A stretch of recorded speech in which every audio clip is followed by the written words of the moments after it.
Hello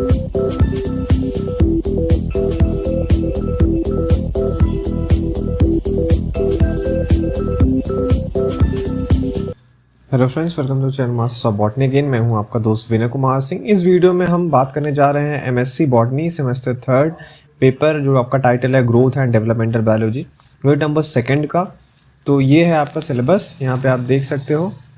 development of flower, mainly यही है आपका syllabus. Development of flower, transition to flowering, vegetative to reproductive evocation, flora homeotic mutations in Arabidopsis, Antirrhinum and Petunia, axis development in flower, gender expression in monoecious and dioecious plants, control of floral identity which is ABC model। तो हम सबसे पहले इस video में देखने वाले हैं transition to flowering, vegetative to reproductive evocation कैसे होता है।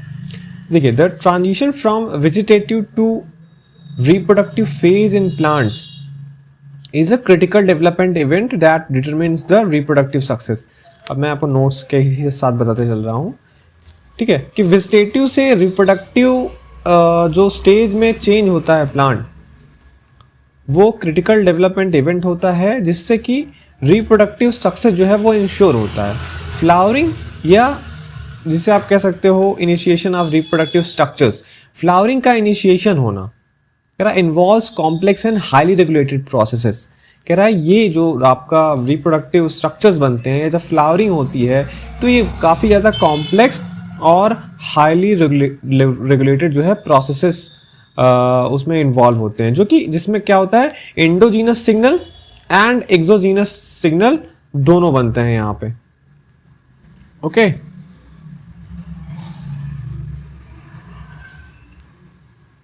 Endogenous signal and exogenous. अब आप मान लीजिए एक आपका क्या है प्लांट है, आप जो आप बाहर से देखते हो ये प्लांट है।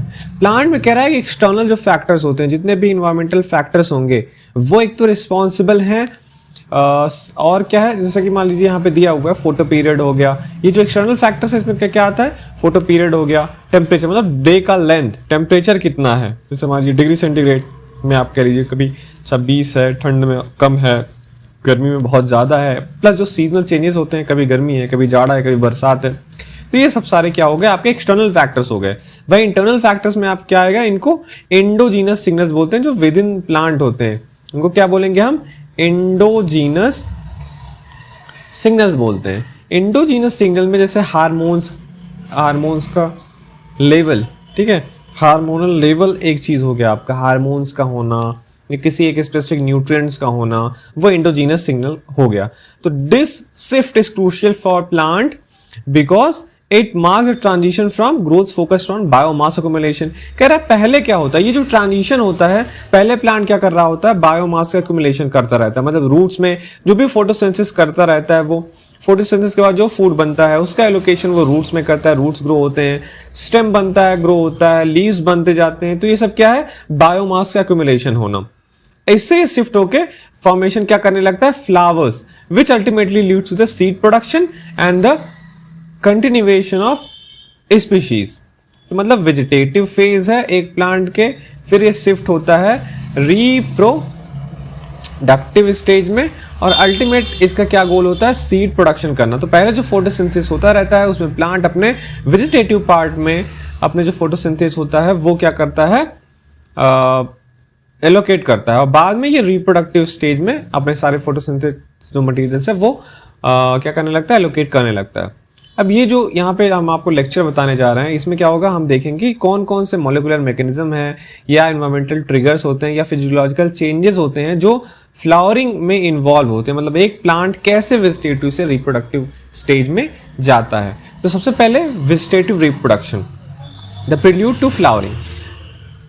इसमें क्या लिखा हुआ है, बिफोर फ्लावरिंग, फ्लावरिंग होने से पहले प्लांट क्या होता है, पहले क्या बनता है, एक स्टेज आता है वेजिटेटिव फेज, जहां पे प्लांट का प्राइमरी फोकस क्या रहता है, मैंने आपसे बताया, producing leave, stems and root. इस दौरान जो मेरिस्टेम्स होते हैं, मेरिस्टेम्स आप सबको पता है, डिफरेंशिएटेड जो टिश्यूज होते हैं जो कि प्लांट बॉडी के किसी भी पार्ट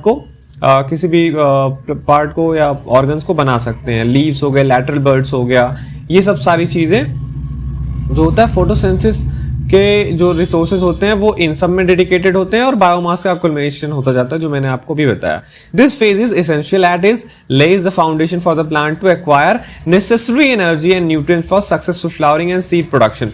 देखो अब ये जो है वेजिटेटिव जो भी वेजिटेटिव स्ट्रक्चर्स हैं जो प्लांट बनाता है, इसमें शुरुआत में कह रहा है अपना सारी एनर्जी वेजिटेटिव में देती है ताकि फ्लावरिंग सक्सेसफुल हो सके और सीड प्रोडक्शन भी सक्सेसफुल हो सके. वेजिटेटिव ग्रोथ में प्लांट डेवलपमेंट कंपिटेंस में रहता है, मतलब डेवलपमेंट होता जाता है. Meaning that although the meristem cells are actively dividing, मतलब जो उनके मेरिस्टेमेटिक सेल्स हैं वो डिवाइड होते रहते हैं, बट वो कभी भी उनमें पोटेंशियल होता है कि वो रिप्रोडक्टिव स्टेज में या रिप्रोडक्टिव ग्रोथ में जा सकते हैं जब उनको एप्रोप्रिएट सिग्नल मिलता है. तो वेजिटेटिव ग्रोथ जो होता है वो क्या होता है? Characterised by expression of genes that regulate cell proliferation and differentiation in shoot apical meristem. कह रहा वेजिटेटिव ग्रोथ में क्या होता है? ऐसे जीन्स का एक्सप्रेशन होता है जो कि सेल प्रोलिफरेशन और डिफरेंशिएशन में हेल्प करते हैं, और इनमें एक टाइप का जैसे मेरिस्टेम हेल्प करता है सैम, शूट एपिकल मेरिस्टेम, जो कि लोग कहाँ पे लोकेटेड होता है? स्टेम के टिप्स पे. ठीक है, नेक्स्ट आते हैं. अब इससे जो होता है फ्लोरल ट्रांजिशन कैसे होता है? Transition from vegetative to reproductive growth, इसको फ्लोरल इवोकेशन बोलते हैं. Is initiated with environmental signals and internal factors combined to trigger a developmental switch in the shoot apical meristem. अब वही पॉइंट है जहां से वो ग्रोथ हो रहा था, तो मैंने आपको बताया सैम.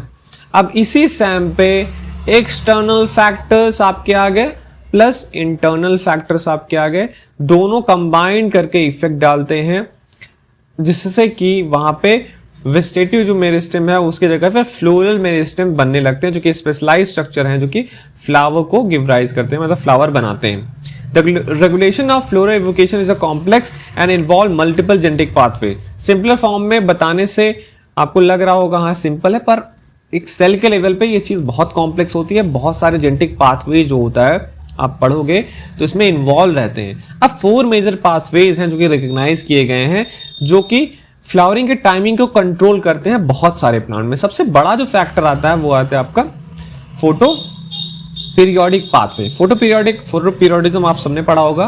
प्लांट क्या करते हैं? वो मेजर करते हैं, वो नापते हैं length of the day and night. जो प्लांट का ये मेजरमेंट करना होता है दिन के लेंथ को या रात के लेंथ को, इसको क्या बोलते हैं?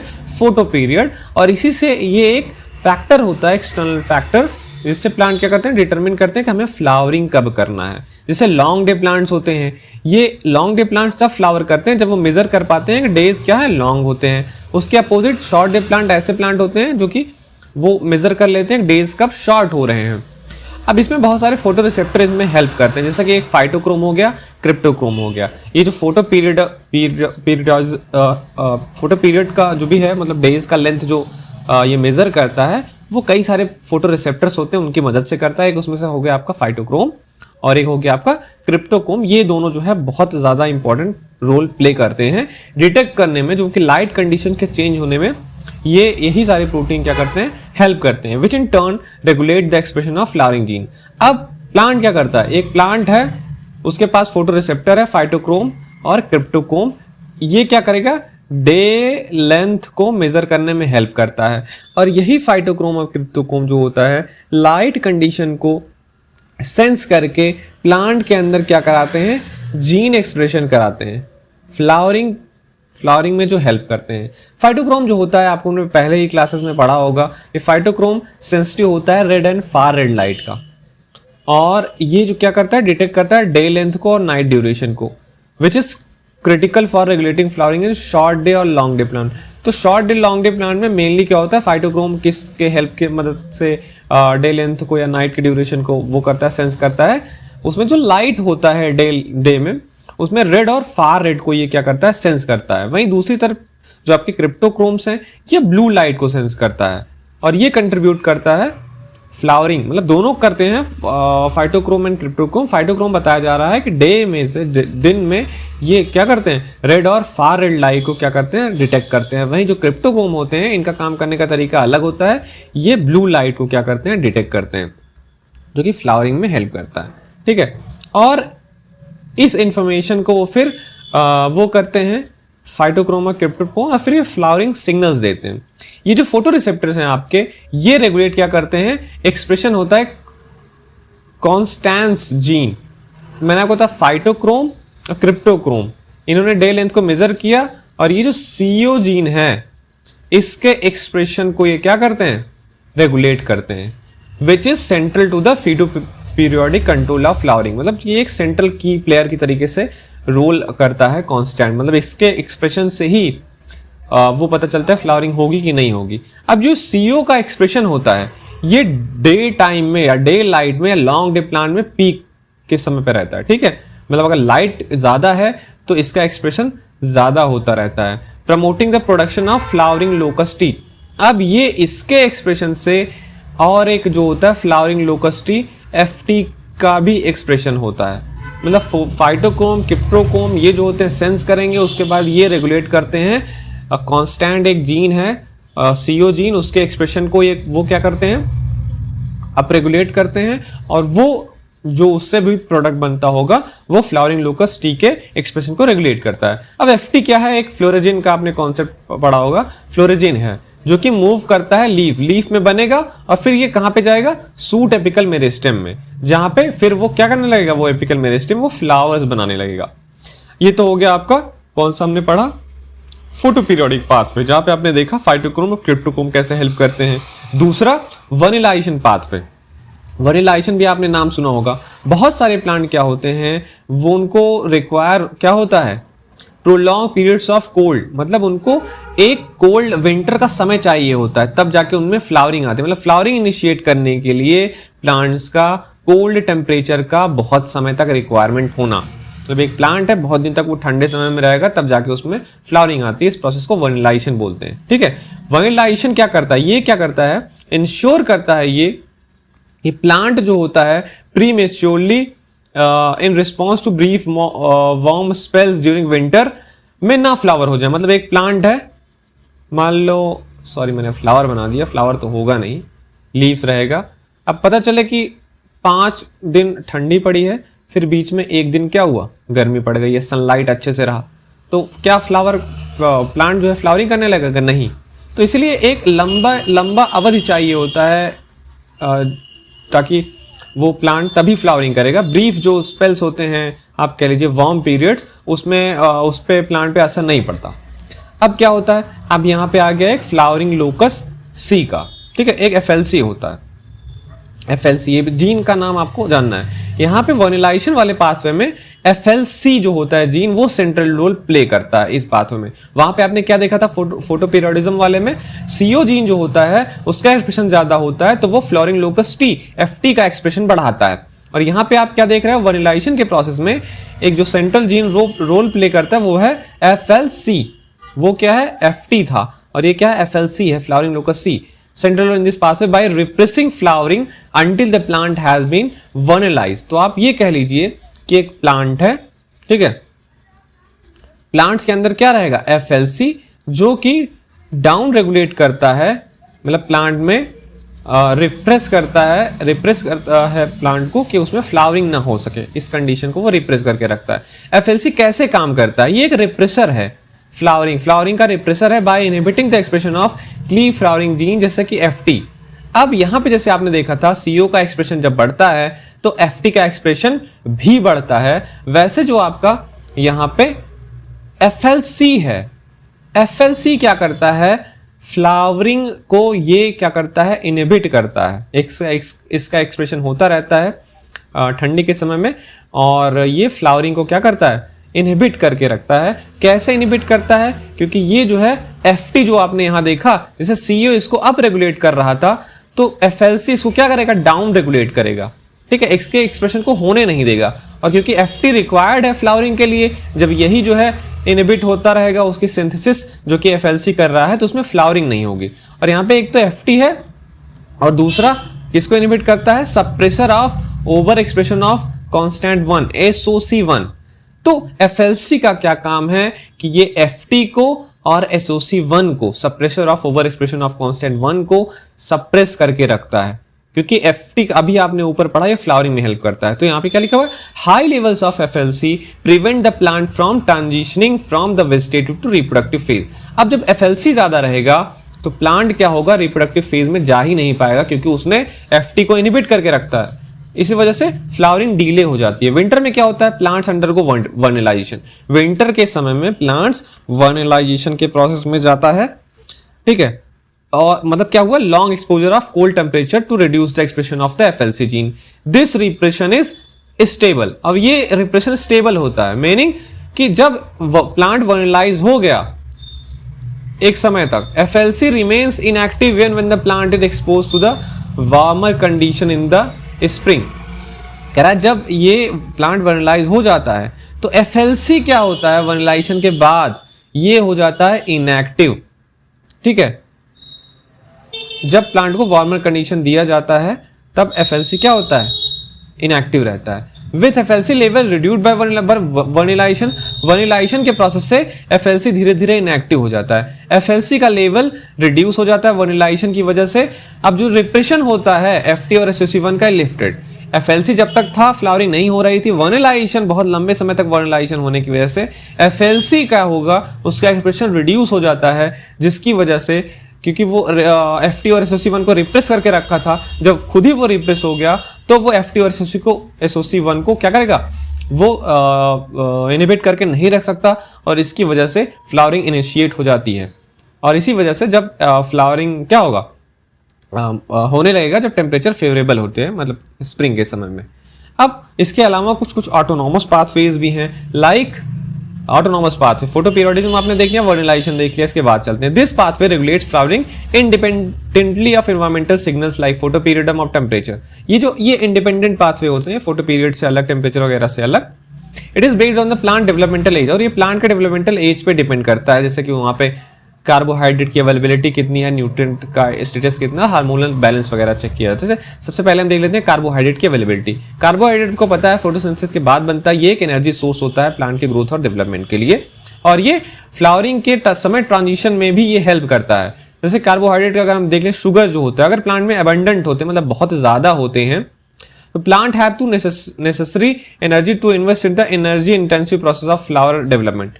प्लांट को फ्लावरिंग के समय में भी, जो कि कह रहा है ये एनर्जी इंटेंसिव प्रोसेस है, इसमें बहुत एनर्जी चाहिए होती है। लो कार्बोहाइड्रेट अगर रहेगा प्लांट के अंदर तो फ्लावरिंग क्या होगी, डिले होगी, क्योंकि प्लांट जो होता है फिर प्रायोरिटाइज करने लगेगा वेजिटेटिव ग्रोथ को ओवर रिप्रोडक्शन। मतलब आप समझ लीजिए अगर कार्बोहाइड्रेट प्लांट में कम है तो प्लांट फ्लावरिंग के लिए नहीं जाएगा, ठीक है। सुक्रोज जैसे एक की कार्बोहाइड्रेट आपने पढ़ा होगा, प्लांट में बहुत सारा सुक्रोज रहता है।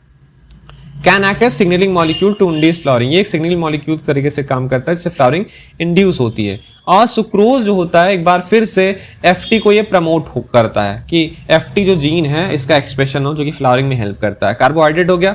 अब बात करते हैं न्यूट्रिएंट का। दूसरा, अवेलेबिलिटी ऑफ एसेंशियल न्यूट्रिएंट जैसे कि नाइट्रोजन, फास्फोरस, पोटेशियम, ये भी इंपैक्ट करते हैं प्लांट के ग्रोथ का और फ्लावर की टाइमिंग का। हाई नाइट्रोजन लेवल रहेगा, अगर नाइट्रोजन लेवल हाई है तो ये वेजिटेटिव ग्रोथ को प्रमोट करेगा, ठीक है। While low nitrogen can trigger flowering as a plant shift is focus from growth to reproduction. और अगर इसके उलट अगर एन का नाइट्रोजन का लेवल कम है तो क्या होगा, फ्लावरिंग होगा। एडिक्वेट फास्फोरस, फास्फोरस कह रहा है ये भी एसेंशियल होता है एनर्जी ट्रांसफर में। While potassium is involved in the metabolic process necessary for flower development, plant can sense their nutrient status, and when nutrient levels are favorable, it signals the plant to proceed with the flowering. मतलब वही है, इन सब पे जैसे आपने balance देखा, nitrogen ज़्यादा है तो वेजिटेटिव रिप्रोडक्शन वेजिटेटिव ग्रोथ ही होगा प्लांट में, नाइट्रोजन कम होगा तो फ्लावरिंग। ऐसे ही फास्फोरस और अदर जो भी न्यूट्रिएंट्स हैं उनका कम होना ज़्यादा होना प्लांट के फ्लावरिंग पे वो क्या करता है, इफेक्ट डालता है। मेनली जो होता है न्यूट्रिएंट की अगर डिफिशियंसी है तो फ्लावरिंग डिले होगी या तो फ्लावरिंग इनहिबिट होके रखता है। हार्मोनल बैलेंस भी जरूरी है, जैसे कि जिब्रेलिन्स हो गए। जिब्रेलिन्स वो हार्मोन होते हैं जो कि फ्लावरिंग को प्रमोट करते हैं, पर्टिकुलरली लॉन्ग डे प्लांट्स में, और दोज रिक्वायरिंग वर्निलाइजेशन, मतलब ऐसे प्लांट जिनमें वर्निलाइजेशन जरूरी होता है उसमें जिब्रेलिन भी हेल्प करता है। हाई लेवल अगर रहता है जिब्रेलिन्स का तो ये क्या करता है, इनहैंस करता है एक्सप्रेशन ऑफ की फ्लावरिंग जीन। अब जो होता है अगर जीए ज़्यादा है तो लीफी का एक्सप्रेशन प्लस SOC1 का एक्सप्रेशन जो है ये क्या करता है, इनहैंस करता है, मतलब इसको बढ़ाता है, ठीक है। अब यहाँ पे ऑक्सिन भी हो गया। ऑक्सिन भी जो होता है सेल डिवीजन को रेगुलेट करता है, एलोंगेशन आपने पढ़ा ही होगा। और ये फ्लोरल मेरिस्टेम जो होते हैं उनके फॉर्मेशन में भी हेल्प करता है। Auxin can influence the transition from vegetative to reproductive growth by affecting meristem differentiation. Cytokinin भी है, ये हार्मोन सेल डिवीजन आपने पढ़ा ही होगा and are involve in regulating shoot apical meristem activity which is crucial. तो ये बहुत सारे हार्मोन भी हो जाते हैं। अब बात करते हैं फ्लोरल मेरिस्टेम आइडेंटिटी जीन्स का। फ्लोरल मेरिस्टेम जो होता है, मतलब जहाँ पे आपने सैम वैम का नाम सुना था, ठीक है, ये टिप हो गया, सैम है यहाँ पे। फ्लोरल मेरिस्टेम्स भी यहीं बनते हैं। ये अराइज किससे होता है? सैम से, shoot apical meristem during the transition from vegetative to reproductive growth. They give rise to the floral organs. और यही जो होता है कैलिक्स, कोरोला, एंडोशियम, गाइनोशियम सबको बनाते हैं। यहाँ पे लिखा हुआ है, मतलब जो रिप्रोडक्टिव पार्ट्स हो गए फ्लावर के। वेजिटेटिव फेज में क्या होता है? सूट एपिकल मेरिस्टेम लीव्स और स्टेम बनाता रहता है। जब उसके पास फ्लोरल सिग्नल्स आ जाते हैं एफटी से, SOC1 से, सैम ही बदल जाता है फ्लोरल मेरिस्टेम में। अब वो डायरेक्ट क्या करने लगता है कि भाई फ्लावर्स का फॉर्मेशन हो। फ्लोरल मेरिस्टेम आइडेंटिटी जीन्स होते हैं उसी में, जो कि रिस्पॉन्सिबल होते हैं फ्लोरल आइडेंटिटी। इस मेरिस्टेम में फ्लोरल आइडेंटिटी आ जाती है ताकि ये मेरिस्टेम डेवलप हो सके फ्लावर में, ना कि लीफ और वो वेजिटेटिव स्ट्रक्चर ही बनाते हैं जीन्स। अब इसमें फ्लोरल मेरिस्टेम आइडेंटिटी जीन्स में लीफी हो गया और एपेटाइला 1 हो गया, ये फ्लावर फॉर्मेशन में हेल्प करते हैं। लीफी जो हो गया इज अर्लीस्ट एक्सप्रेशन जीन है, मतलब ये सबसे पहले बनता है फ्लोरल मेरिस्टेम डेवलपमेंट में, और एक क्रिटिकल है कि डिफरेंशिएशन हो सके मेरिस्टेम में इनटू फ्लावर। मेरिस्टेम जो सैम था वो बदल जाए फ्लोरल ऑर्गन्स में। लीफी ट्रांसक्रिप्शन फैक्टर की तरीके से काम करता है, क्योंकि वो अदर जीन्स को जो फ्लावरिंग में इन्वॉल्व होते हैं फ्लावर ऑर्गन डेवलपमेंट में, उसको एक्टिवेट करता है। और ये इंश्योर क्या करता है कि मेरिस्टेम जो होता है वो स्विच हो जाए वेजिटेटिव टू फॉर्मिंग फ्लावर्स। अब जो एपेटाइला 1 है ये लीफी के साथ साथ काम करता है, ठीक है, ताकि फ्लोरल मेरिस्टेम आइडेंटिटी बन सके। एपेटाइला 1 क्या कह रहा है? डेवलपिंग फ्लावर में ये बनता है, तो ये अर्ली नहीं है, और promote the development of sepal and petal के डेवलपमेंट में ये हेल्प करता है। ये सप्रेस करता है वेजिटेटिव ग्रोथ को। सिग्नल्स इन द मेरिस्टेम, जो मेरिस्टेम के अंदर सिग्नल्स रहते हैं कि वेजिटेटिव पार्ट्स बनाते रहो, ये उसको सप्रेस करता है ताकि फ्लोरल स्ट्रक्चर बन सके। अगर AP1 में आप म्यूटेशन करा दो तो एबनॉर्मल फ्लावर बनता है या फ्लावरिंग में डिले हो जाता है। कोऑर्डिनेशन भी जरूरी है। लीफी और एपेटाइला 1 फंक्शन करते हैं साथ साथ में, अलॉन्ग विथ अदर जीन, और भी कई सारे जीन्स हैं इसके साथ में, to regulate the precise formation of floral organs. Leafy जो होता है वो फ्लोरल मेरिस्टेम डेवलपमेंट में हेल्प करता है, ये इनिशिएट कराता है। एपेटाइला 1 फर्दर इस चीज को क्या करता है? रिफाइन करता है और इंश्योर करता है कि फ्लोरल स्ट्रक्चर जो है करेक्टली बन सके और उनका पैटर्निंग सही से हो। Floral meristem identity gene not only promote the expression of flower forming genes but also मतलब ये एक तो इंड्यूस करते हैं फ्लावर फॉर्मिंग जीन्स बने या उनका एक्सप्रेशन हो, दूसरी तरफ ये सप्रेस भी करते हैं वेजिटेटिव ग्रोथ के पाथवेज को, ताकि ये मेरिस्टेम जो होता है कन्वर्ट ना हो सके फेज से लीफ या स्टेम बनाने वाले जो भी स्ट्रक्चर होते हैं वो। सेपल्स हैं, आप इनका फंक्शन पता होगा, प्रोटेक्टिव स्ट्रक्चर होते हैं, ये ऑफन ब्राइटली कलर्ड होते हैं। स्टेमन्स होता है मेल रिप्रोडक्टिव ऑर्गन, कार्पल होता है फीमेल रिप्रोडक्टिव ऑर्गन, इतनी सारी चीजें बनती है। अब यहाँ पे एक समराइज करके मैंने सारी चीजें लिखी हुई हैं। क्या क्या मैंने आपको बताया? फोटो पीरियड हो गया, ये फोटो रिसेप्टर को एक्टिवेट करता है। फाइटोक्रोम और क्रिप्टोक्रोम को क्या करता है? CO और FT के एक्सप्रेशन को ये ट्रिगर करता है, डाउन रेगुलेट तो नहीं करता, ठीक है। वर्निलाइजेशन क्या होता है?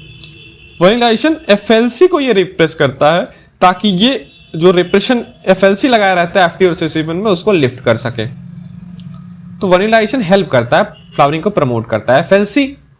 FLC मैंने बताया क्या था? FLC रिप्रेस कर रहा था, तो ये रिप्रेस करता है FT को और SOC1 को। कॉन्स्टेंट आपने देखा, FT के एक्सप्रेशन को ये बढ़ा रहा था।